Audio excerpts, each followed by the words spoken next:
I believe Spring is different in the way that we communicate because every single person here has a voice and has their ability to voice their opinions. I'm Bascom, and I love working here because we are experts in strategic communication.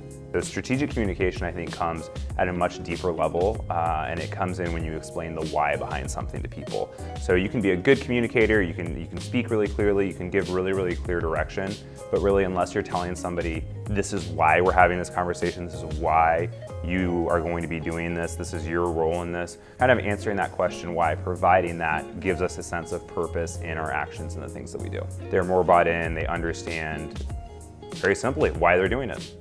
So if you have a problem and there's lack of communication, honestly not much work is going to get done, right? You have different departments coming at it with different viewpoints. They don't know what the other people are doing.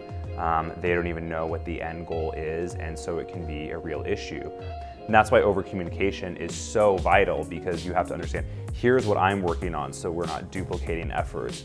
And without that, it's going to lead to an absolute failure because we don't know who's working on what, whose responsibilities are what the deadlines are, if you don't clearly and overly communicate every single thing that you're working on. I believe Spring is different in the way that we communicate because every single person here has a voice and has their ability to voice their opinions.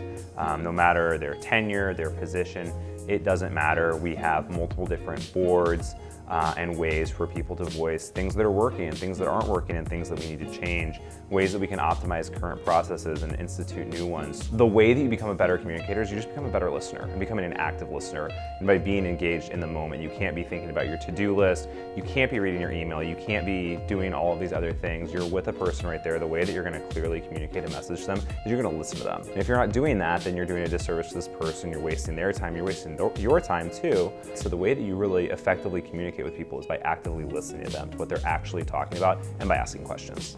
A piece of advice I would give to people to become better strategic communicators is, after you've had a conversation with somebody, whatever the interaction is, think about it for a little bit. What did you do well? What could you do better? Where was anything hitting the ground? And think about why too. What were you communicating to this person? And don't think that you're above going back to them and explaining it further. Hey, I left something out there. I was just thinking about our conversation. I left something out there. None of us are beyond reproach and beyond improvement. And that's very important to be able to own up to that and really truly think about the things that you can do better.